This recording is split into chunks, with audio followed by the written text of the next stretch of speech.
Hello everyone, back tuning into today's second video. Going to have a look at the weather next week to 10 days for today's second video. This will take us to around the 21st of December, and we'll be able to extend out a little bit beyond that with the extended GFS as well, taking us through the Christmas period.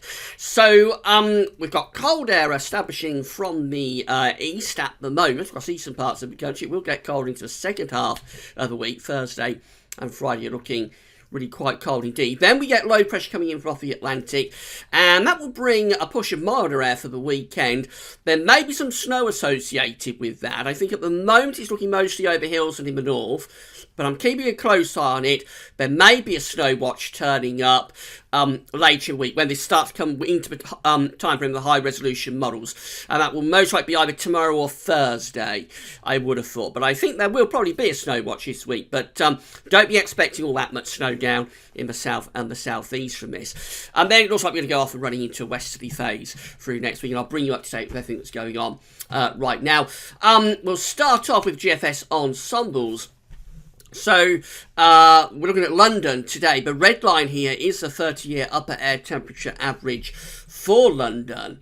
And we're starting off quite close to average at the moment, but temperatures on the slide. We're going to get this colder period coming up through the rest of the week, as I say, and particularly Thursday and Friday are looking really quite cold in the east. You're going to see temperatures only around 2 or 3 degrees on the surface down in the southeast, and nights will be pretty frosty as well. But you see, very quickly into the weekend, those temperatures are lifting up. Now, that's associated with an area of low pressure, so there will be rain, possibly snow moving in Friday through to Saturday. Again, we'll firm up a little bit later in the week on where that snow risk is. At the moment, it looks like in the north and over high ground. And then beyond that, it looks like through the course of next week, we're into quite a westerly phase. So just keeping the temperature ensembles very close to average, really. I suspect that is masking a little bit of a zonal sine wave, so there will be warmer and cooler sectors coming through.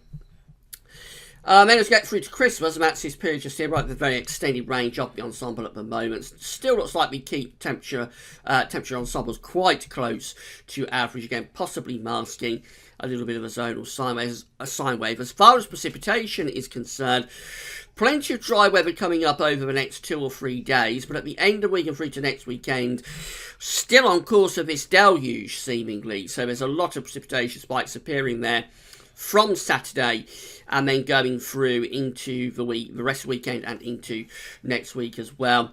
Looks pretty unsettled through to Christmas, but possibly just a little bit of a drying trend for Christmas. What do we think? That's like the next going to be next week, so that looks very wet, and then that's kind of like Christmas week, and I think that does look a little bit drier, but it is right at the very extended end of the ensemble, so obviously it will always look a little bit different compared to the earlier part of the ensemble chart. So a little bit inconclusive, but possibly turning a bit drier there for Christmas. But next week does look very unsettled, to say the least. Temperature anomalies from the 11th of December through to the 19th are forecast to be very close to average for the UK and for Ireland as well. Notice Scandinavia looks really cold across Norway. This southwestern part of Norway looks very cold indeed up there. But interestingly, Sweden looks a lot milder, so I'm not sure what's going on there, why Norway should be so cold and Sweden rather mild, but there we go. That's what the anomaly is showing for the week ahead. Central parts of Europe very close to average, possibly a little bit on the colder than average side. By the way, we've released the ECMWF 30-day look ahead earlier this morning. That's taking us into the new year, and it does look as though after a cold start things will be turning milder for Christmas, but maybe some hints of northern blocking returning into the start of 2019. That could be associated with the stratospheric warming. I'll have more on that in a moment. This is how precipitation anomalies are looking for the weekend from the 11th through to 19th of December. Overall average to a bit wetter than average, and that includes the next sort of 3 days or so, which are going to have a lot of dry weather. So you can imagine that when the Atlantic does break through on Saturday, if we're starting off with like 3 pretty dry days, and still coming out with an average precipitation anomaly overall, you can imagine that's going to be very wet once the Atlantic does start to break through from Saturday going through to Wednesday the 19th of December. Now, that's how the GFS is looking for Friday. So high pressure is well and truly in control on Friday over Scandinavia. Got Scandinavian high back. Got the easterly winds feeding in across Europe into the UK, bringing that cold air into particularly eastern parts of the country. Low pressure is out in the Atlantic trying to bring in those milder westerly winds. The Atlantic breaks through as we go through to Saturday. This is 6 o'clock in the morning on Saturday, just starting to ease that pressure back a little bit across Scandinavia. Low pressure starting to push in from off the Atlantic. Now, the exact way this low pressure pushes in will be critical. The GFS run wants to bring in these sort of southerly to southwesterly winds ahead of the low pressure. And so we very quickly shunt that cold air out of the way on this solution. So there will be very little in the way of snow, I would think, on the GFS solution. Any snow that did happen would primarily be in the north and mainly over hills. If the low pressure comes in from off the Atlantic and we have a little bit more of a southeasterly component to the wind, then the cold air will prove a bit more stubborn, and so you might get a bit of mixing going on within the atmosphere, and that would allow for a more widespread kind of snow event. So that's why I'm just holding off until a little bit later in the week when this comes into the time frame of the high resolution ones. At the moment, I think it's going to be in the north and over high ground, but I want to wait until around either tomorrow, more likely Thursday, just to see what the high res models are making of this situation on Friday night and into Saturday morning. There will almost certainly be a snow watch, I think, on either tomorrow, but more likely on Thursday.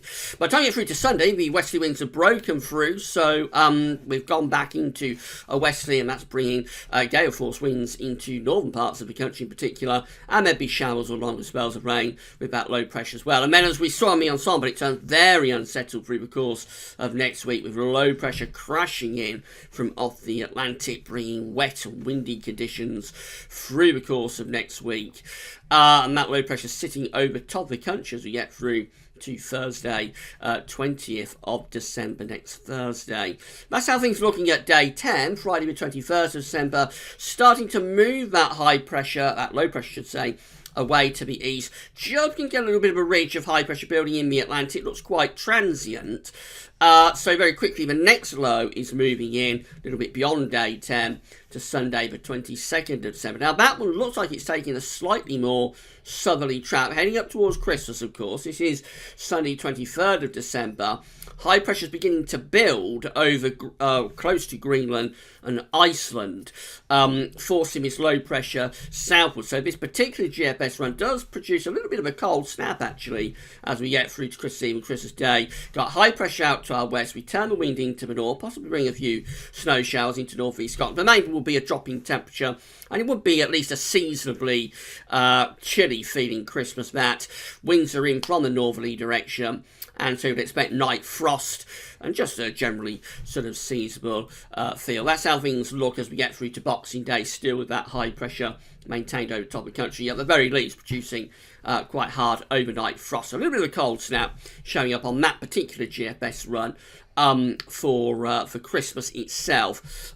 Timing is everything, of course. If that happened a few days earlier or a few days later, then Christmas will be rather different to what that's showing. So don't take that too seriously. It's in the extended range and it will be chopping and changing. But just with very latest run, wants to produce a little bit of a cold snap for Christmas. Notice many eastern parts of Europe also getting this northerly wind, so that would be pretty cold down into the east and into the southeast of Europe. The GEM looks like this for Friday. High pressure over Scandinavia, pulling wind in from the east. That looks pretty cold. Over the weekend, we move low pressure in from off the Atlantic, bring rain, possibly sleet or snow on Saturday.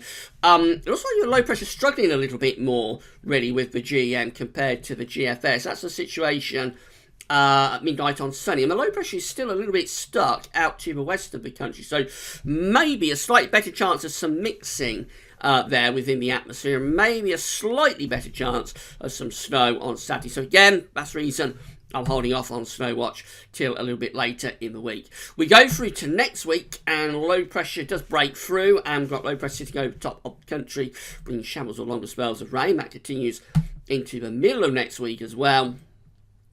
And then go through to day 10, which is Friday 21st of December. And still the Atlantic looks rather sluggish, really. You've got low pressure close to us, but it's all sort of meandering around, not really doing a great deal. We are trying to pull down some pretty cold air, actually, from the north. Let's look at the upper air temperatures at day 10. So we've got some cold air sitting up to the north, and so actually some cold air is getting in towards Scotland as well. So that might be starting to try and turn us colder as we're moving towards Christmas as well.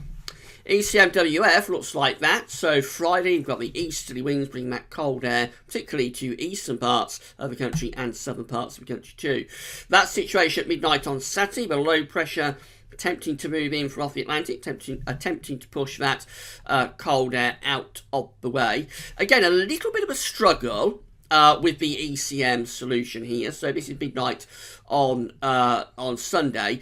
Again, we've got this elongation within the isobars. So there's a little bit of a stall going on of the weather front as it's coming in across the UK. It is struggling to push that cold air out of the way. So again, ahead of it, the wind is kind of like southerly. And it would depend what the air mass is like over France, really, whether that would be bring cold southerly winds or milder southerly winds. But we don't actually turn the wind into the west until that front has cleared through, and that's like midnight on Sunday. So Saturday is an interesting day, and it's very uncertain what's going to happen there, and we'll just be keeping a close eye on the developments for Saturday, I think, over the next couple of days.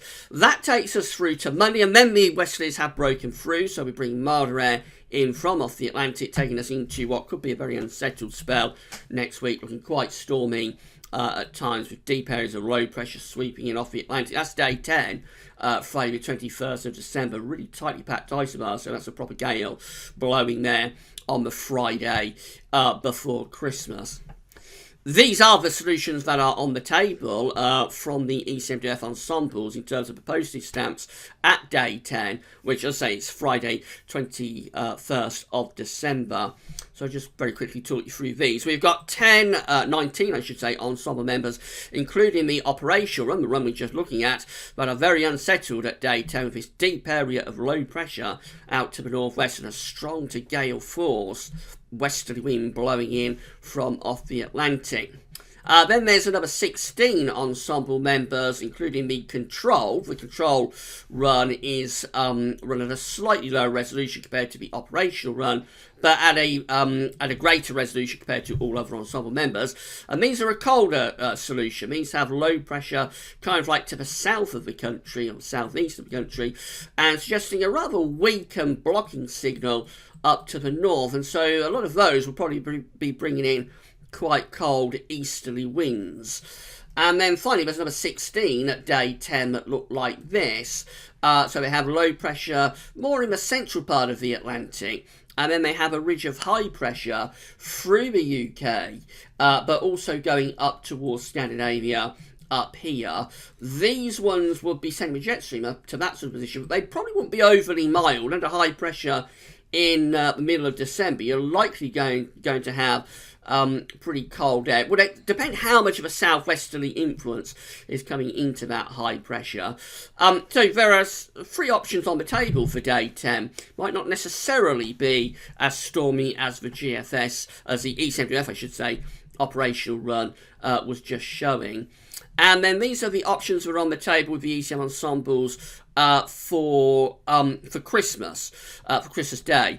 This coming from the Icelandic Met Office, by the way. So we've got 15 ensemble members that have high pressure or above average heights, a little bit to west-southwest of the country, below average heights up to the northwest. And these ones will be feeding in generally quite a mild westerly flow. Reasonably dry, though, with the high pressure just down to southwest, would be generally quite mild and dry. With those ones.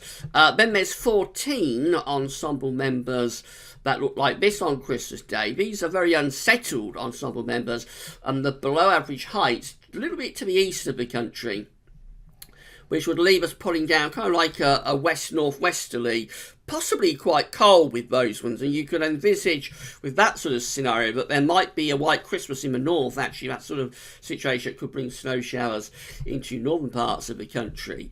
Then on Christmas Day, there's a further 13 members of the ECM ensembles that have a low pressure almost centred over the top of the UK. So they're just very unsettled showers or longer spells of rain, those, although there is a little bit of a weak northern blocking signal, but not enough to really bring any cold air into that trough. So those are really unsettled with rain.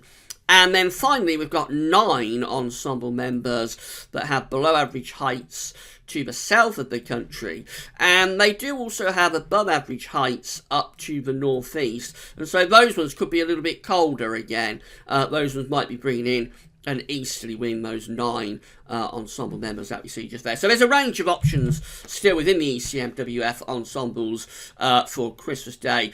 Overall, nothing suggesting a very cold Christmas Day, but between sort of the 14 up here and then the 9 down there, between those, they are colder scenarios. So, and then of course got the 15 just there and the 13 just there, but are milder. So it's kind of like a 50-50 split, I think, actually, within the ECM ensembles at the moment as to whether it'll be a mild or a cold Christmas Day. We shall keep monitoring that. Right, just finish off with what's happening in the stratosphere then.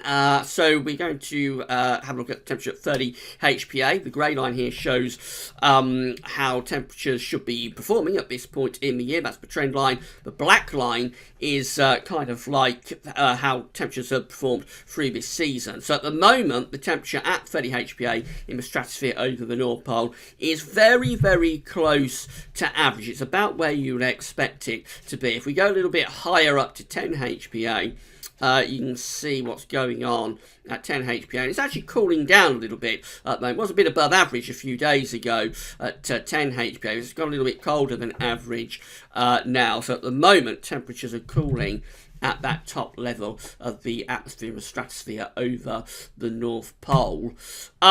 This is from the website weatheriscool.com, and this is showing how the GFS and the CFS V2 is forecasting the zonal winds to behave over the next couple of weeks, and also over the rest of the winter. So let's deal with the green lines first of all. Let's deal with the black line. So the black line is the trend. So obviously the zonal winds should be strengthening at this time of year as the stratosphere is cooling. You expect the zonal winds to be strengthening.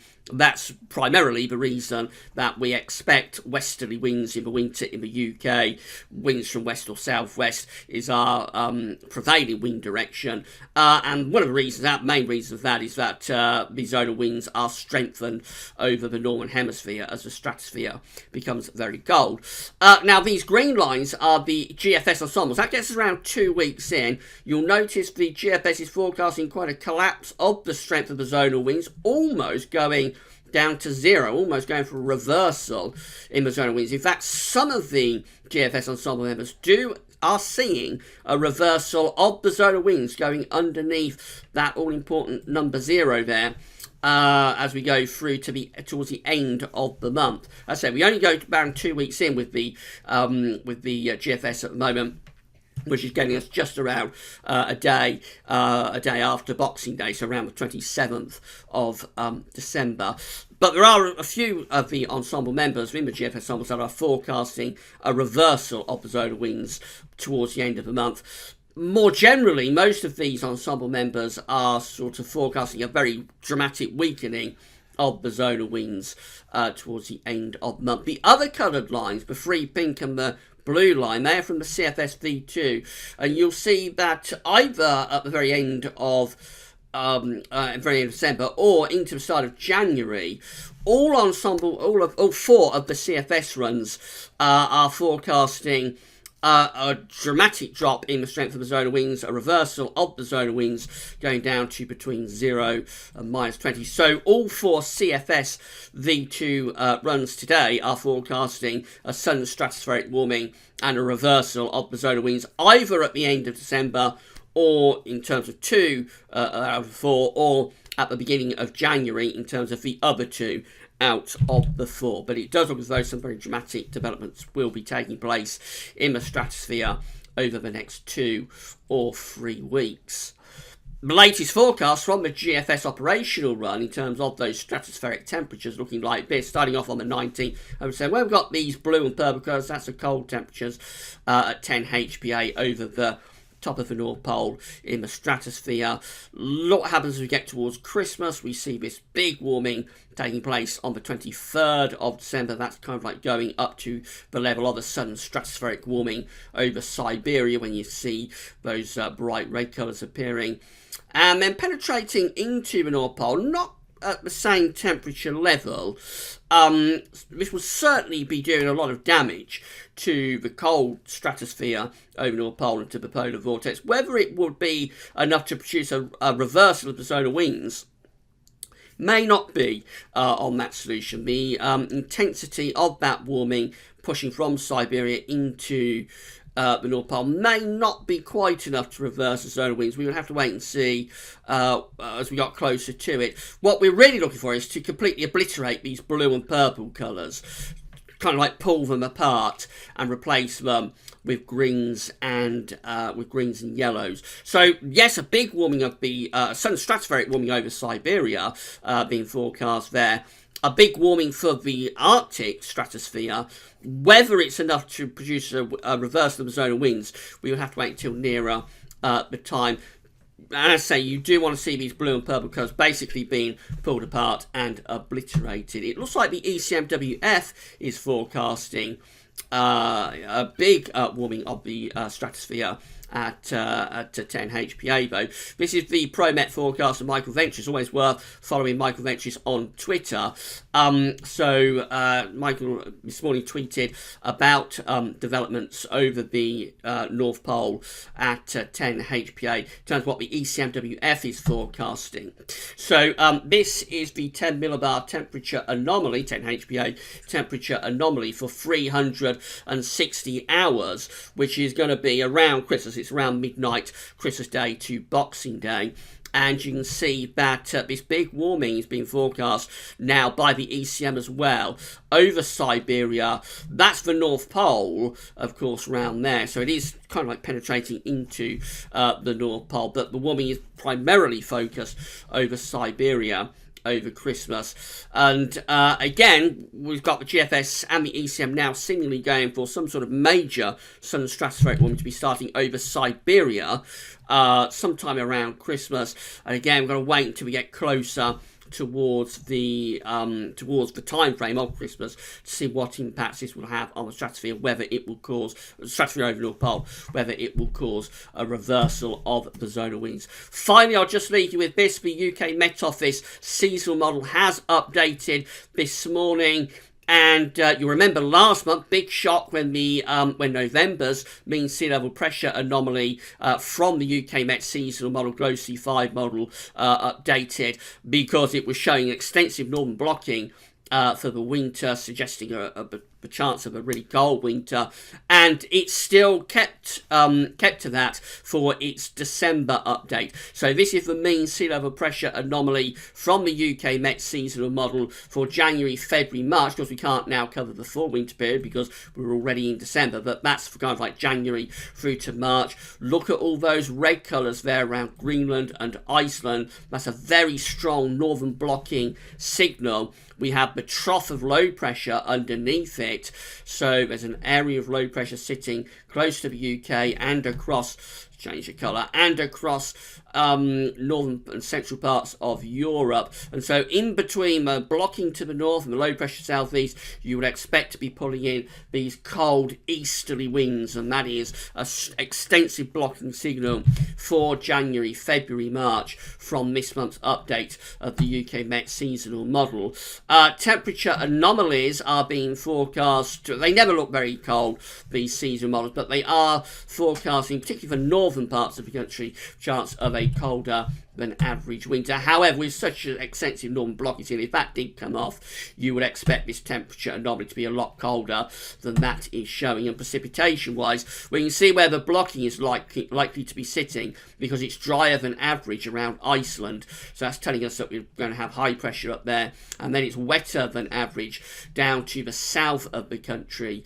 So again, you've got the jet stream going through there to the south of the country. You've got high pressure to the north, and that would be pulling in those winds from the east or northeasterly direction. And I can only assume that with such a very strong blocking signal as we see with the UKMO seasonal model, that it is almost certainly picking up on this stratospheric warming sometime around the end of December or the start of January, and from there it is producing this really strong blocking then through the remainder of the winter, so through the rest of January and into February as well. Remember, it's a 3-monthly anomaly, so that might not last throughout the entire 3 months. If you've got a very strong blocking signal, let's say there's a very strong blocking signal from kind of like early January to middle of February, and then late February and March reduces the blocking signal. Overall, you would still come out with a 3-month anomaly with a strong blocking signal, but it might not necessarily be that that blocking will last to that extent from